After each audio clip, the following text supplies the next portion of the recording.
تفہیم القرآن سید ابوالعلا مودودی سورہ النجم تمہید بسم اللہ الرحمن الرحیم نام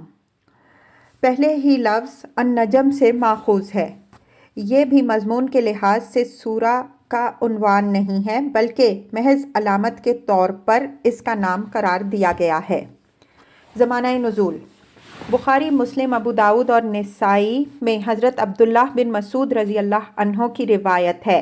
کہ اول سورۃ انزلت فیہا سجد النجم، پہلی سورت جس میں آیت سجدہ نازل ہوئی النجم ہے۔ اس حدیث کے جو اجزاء اسود بن یزید، ابو اسحاق اور زہیر بن معاویہ کی روایات میں حضرت ابن مسعود رضی اللہ عنہ سے منقول ہوئے ہیں، ان سے معلوم ہوتا ہے کہ یہ قرآن مجید کی وہ پہلی سورت ہے جسے رسول اللہ صلی اللہ علیہ وآلہ وسلم نے قریش کے ایک مجمع عام میں اور ابن مردویہ کی روایت کے مطابق حرم میں سنایا تھا۔ مجمع میں کافر اور مومن سب موجود تھے۔ آخر میں جب آپ صلی اللہ علیہ وآلہ وسلم نے آیت سجدہ پڑھ کر سجدہ فرمایا تو تمام حاضرین آپ صلی اللہ علیہ وآلہ وسلم کے ساتھ سجدے میں گر گئے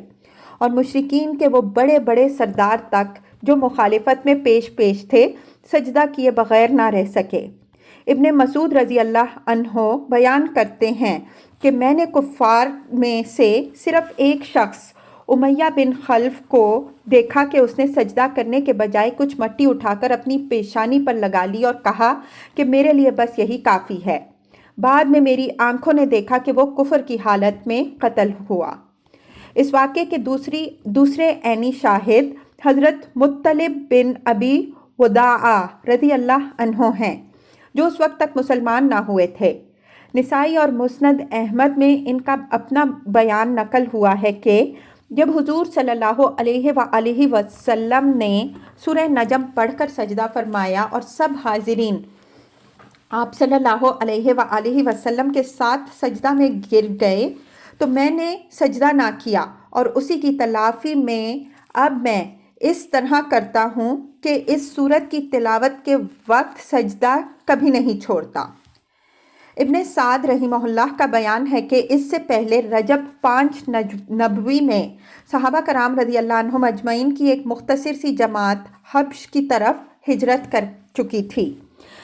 پھر جب اسی سال رمضان میں یہ واقعہ پیش آیا کہ رسول اللہ صلی اللہ علیہ وآلہ وسلم نے قریش کے مجمع عام میں سورہ نجم کی تلاوت فرمائی اور کافر و مومن سب آپ صلی اللہ علیہ وآلہ وسلم کے ساتھ سجدے میں گر گئے تو حبش کے مہاجرین تک یہ قصہ اس شکل میں پہنچا کہ کفار مکہ مسلمان ہو گئے ہیں۔ اس خبر کو سن کر ان میں سے کچھ لوگ شوال 5 نبوی میں مکہ واپس آ گئے، مگر یہاں آ کر معلوم ہوا کہ ظلم کی چکی اسی طرح چل رہی ہے جس طرح پہلے چل رہی تھی۔ آخر کار دوسری ہجرت حبشہ واقع ہوئی جس میں پہلی ہجرت سے بھی زیادہ لوگ مکہ چھوڑ کر چلے گئے۔ اس طرح یہ بات قریب یقینی طور پر معلوم ہو جاتی ہے کہ یہ سورت رمضان 5 نبوی میں نازل ہوئی۔ تاریخی پس منظر زمانہ نزول کی اس تفصیل سے معلوم ہو جاتا ہے کہ وہ کیا حالات تھے جن میں یہ سورت نازل ہوئی۔ ابتدائے بعثت کے بعد سے 5 سال تک رسول اللہ صلی اللہ علیہ وآلہ وسلم صرف نجی صحبتوں اور مخصوص مجلسوں ہی میں اللہ تعالیٰ کا کلام سنا کر لوگوں کو اللہ کے دین کی طرف دعوت دیتے رہے تھے۔ اس پوری مدت میں آپ صلی اللہ علیہ وآلہ وسلم کو کبھی کسی مجمع عام میں قرآن سنانے کا موقع نہ مل سکا تھا کیونکہ کفار کی سخت مزاحمت اس میں مانع تھی۔ ان کو اس امر کا خوب اندازہ تھا کہ آپ صلی اللہ علیہ وآلہ وسلم کی شخصیت اور آپ صلی اللہ علیہ وآلہ وسلم کی تبلیغ میں کس بلا کی کشش اور قرآن مجید کی آیات میں کس غضب کی تاثیر ہے۔ اس لیے وہ کوشش کرتے تھے کہ اس کلام کو نہ خود سنیں نہ کسی کو سننے دیں، اور آپ صلی اللہ علیہ وآلہ وسلم کے خلاف طرح طرح کی غلط فہمیاں پھیلا کر محض اپنے جھوٹے پروپیگنڈے کے زور پر آپ صلی اللہ علیہ وآلہ وسلم کی دعوت کو دبا دیں۔ اس غرض کے لیے ایک طرف تو وہ جگہ جگہ یہ مشہور کرتے پھر رہے تھے کہ محمد صلی اللہ علیہ وآلہ وسلم بہک گئے ہیں اور لوگوں کو گمراہ کرنے کے درپے ہیں۔ دوسری طرف ان کا یہ مستقل طریقہ کار تھا کہ جہاں بھی آپ صلی اللہ علیہ وآلہ وسلم قرآن سنانے کی کوشش کریں وہاں شور مچا دیا جائے تاکہ لوگ یہ جان ہی نہ سکیں کہ وہ بات ہی کیا ہے جس کی بنا پر آپ صلی اللہ علیہ وآلہ وسلم کو گمراہ اور بہکا ہوا آدمی قرار دیا جا رہا ہے۔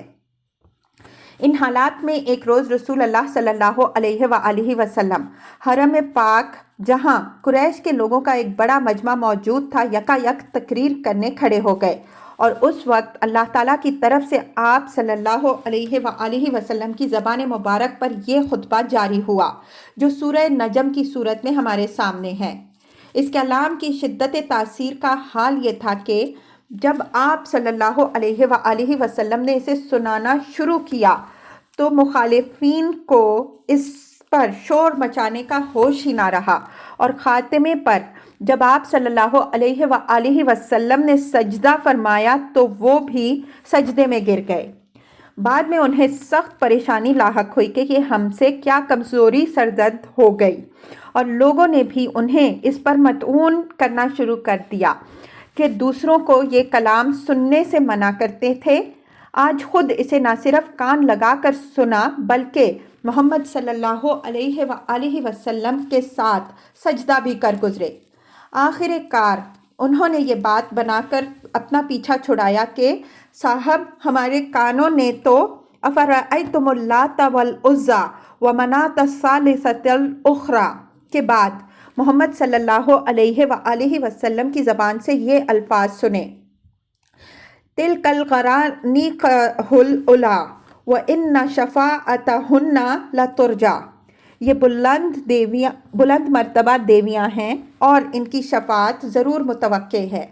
اس لیے ہم نے سمجھا کہ محمد صلی اللہ علیہ وآلہ وسلم ہمارے طریقے پر واپس آ گئے، حالانکہ کوئی پاگل آدمی ہی یہ سوچ سکتا ہے کہ اس پوری صورت کے سیاق و سباق میں ان فکروں کی کوئی جگہ ہو سکتی ہے جو ان کا دعویٰ تھا کہ ان کے کانوں نے سنے۔ تفصیل کے لیے ملاحظہ ہو تفہیم القرآن جلد سوم سورہ حج حواشی 96 تا 101۔ موضوع و مضمون: تقریر کا موضوع کفار مکہ کو اس رویے کی غلطی پر متنبہ کرنا ہے جو وہ قرآن اور محمد صلی اللہ علیہ وآلہ وسلم کے مقابلے میں اختیار کیے ہوئے تھے۔ کلام کا آغاز اس طرح فرمایا کہ محمد صلی اللہ علیہ وآلہ وسلم بہکے اور بھٹکے ہوئے آدمی نہیں ہیں جیسا کہ تم ان کے متعلق مشہور کرتے پھر رہے ہو، اور نہ اسلام کی یہ تعلیم اور دعوت انہوں نے خود اپنے دل سے گھڑ لی ہے جیسا کہ تم اپنے نزدیک سمجھے بیٹھے ہو، بلکہ یہ جو کچھ وہ پیش کر رہے ہیں وہ خالص وہی ہے جو ان پر نازل کی جاتی ہے۔ جن حقیقتوں کو وہ تمہارے سامنے بیان کرتے ہیں وہ ان کے اپنے قیاس و گمان کی آفریدہ نہیں ہیں بلکہ ان کی آنکھوں دیکھی حقیقتیں ہیں۔ انہوں نے اس فرشتے کو خود دیکھا ہے جس کے ذریعے سے ان کو یہ علم دیا جاتا ہے۔ انہیں اپنے رب کی عظیم نشانیوں کا براہ راست مشاہدہ کرایا گیا ہے۔ وہ جو کچھ کہہ رہے ہیں سوچ کر نہیں دیکھ کر کہہ رہے ہیں۔ ان سے تمہارا جھگڑنا بالکل ایسا ہی ہے جیسے کوئی اندھا آنکھوں والے سے اس چیز پر جھگڑے جو اسے نظر نہیں آتی اور آنکھوں والے کو نظر آتی ہے۔ اس کے بعد علت ترتیب 3 مضامین ارشاد ہوئے ہیں۔ اولاً سامعین کو سمجھایا گیا ہے کہ جس دین کی تم پیروی کر رہے ہو اس کی بنیاد محض گمان اور من مانے مفروضات پر قائم ہے۔ تم نے لات اور منات اور عزا جیسی دیویوں کو معبود بنا رکھا ہے، حالانکہ الوہیت میں برائے نام بھی ان کا کوئی حصہ نہیں ہے۔ تم نے فرشتوں کو اللہ کی بیٹیاں قرار دے رکھا ہے، حالانکہ خود اپنے لیے تم بیٹی کو آر سمجھتے ہو۔ تم نے اپنے نزدیک یہ فرض کر لیا ہے کہ تمہارے یہ معبود اللہ تعالیٰ سے تمہارے کام بنوا سکتے ہیں، حالانکہ تمام ملائکہ مقربین مل کر بھی اللہ سے اپنی کوئی بات نہیں منوا سکتے۔ اس طرح کے عقائد جو تم نے اختیار کر رکھے ہیں ان میں سے کوئی عقیدہ بھی کسی علم اور دلیل پر مبنی نہیں ہے بلکہ کچھ خواہشات ہیں جن کی خاطر تم بعض اوہام کو حقیقت سمجھ بیٹھے ہو۔ یہ ایک بہت بڑی بنیادی غلطی ہے جس میں تم لوگ مبتلا ہو۔ دین وہی صحیح ہے جو حقیقت کے مطابق ہو، اور حقیقت لوگوں کی خواہشات کی تابع نہیں ہوا کرتی کہ جسے وہ حقیقت سمجھ بیٹھیں وہی حقیقت ہو جائے۔ اس سے مطابقت کے لیے قیاس و گمان کام نہیں دیتا، بلکہ اس کے لیے علم درکار ہے۔ وہ علم تمہارے سامنے پیش کیا جاتا ہے تو تم اس سے منہ موڑتے ہو اور الٹا اس شخص کو گمراہ ٹھہراتے ہو جو تمہیں صحیح بات بتا رہا ہے۔ اس غلطی میں تمہارے مبتلا ہونے کی اصل وجہ یہ ہے کہ تمہیں آخرت کی کوئی فکر نہیں ہے، بس دنیا ہی تمہاری مطلوب بنی ہوئی ہے۔ اس لیے نہ تمہیں علم حقیقت کی کوئی طلب ہے اور نہ اس بات کی کوئی پرواہ کہ جن عقائد کی تم پیروی کر رہے ہو وہ حق کے مطابق ہیں یا نہیں۔ ثانیاً، لوگوں کو یہ بتایا گیا ہے کہ اللہ ہی ساری کائنات کا مالک و مختار ہے۔ راست رو وہ ہے جو اس کے راستے پر ہو اور گمراہ وہ ہے جو اس کی راہ سے ہٹا ہوا ہو۔ گمراہ کی گمراہی اور راست رو کی راست روی اس سے چھپی ہوئی نہیں ہے۔ ہر ایک کے عمل کو وہ جانتا ہے اور اس کے ہاں لازماً برائی کا بدلہ برا اور بھلائی کا بدلہ بھلا ہی مل کر رہنا ہے۔ اصل فیصلہ اس پر نہیں ہوگا کہ تم اپنے زعم میں اپنے آپ کو کیا سمجھتے ہو اور اپنی زبان سے اپنی پاکیزگی کے کتنے لمبے چوڑے دعوے کرتے ہو، بلکہ فیصلہ اس پر ہونا ہے کہ خدا کے علم میں تم متقی ہو یا نہیں۔ اگر تم بڑے بڑے گناہوں سے اجتناب کرو تو اس کی رحمت اتنی وسیع ہے کہ چھوٹے چھوٹے قصوروں سے وہ درگزر فرمائے گا۔ ثالثاً، دین حق کے وہ چند بنیادی امور لوگوں کے سامنے پیش کیے گئے ہیں جو قرآن مجید کے نزول سے 100 برس پہلے حضرت ابراہیم علیہ السلام اور حضرت موسیٰ علیہ السلام کے صحیفوں میں بیان ہو چکے تھے، تاکہ لوگ اس غلط فہمی میں نہ رہیں کہ محمد صلی اللہ علیہ وآلہ وسلم کوئی نیا اور نرالا دین لے کر آئے ہیں، بلکہ ان کو معلوم ہو جائے کہ یہ وہ اصولی حقائق ہیں جو ہمیشہ سے خدا کے نبی بیان کرتے چلے آئے ہیں۔ اس کے ساتھ انہی صحیفوں سے یہ بات بھی نقل کر دی گئی کہ عاد اور سمود اور قوم نوح اور قوم لوط کی تباہی اتفاقی حوادث کا نتیجہ نہ تھی، بلکہ اللہ تعالیٰ نے اسی ظلم و طغیان کی پاداش میں ان کو ہلاک کیا تھا جس سے باز آنے پر کفار مکہ کسی طرح آمادہ نہیں ہو رہے ہیں۔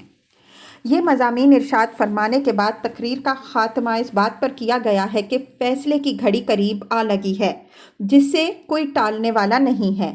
اس گھڑی کے آنے سے پہلے محمد صلی اللہ علیہ وآلہ وسلم اور قرآن مجید کے ذریعے سے تم لوگوں کو اسی طرح خبردار کیا جا رہا ہے جس طرح پہلے لوگوں کو خبردار کیا گیا تھا۔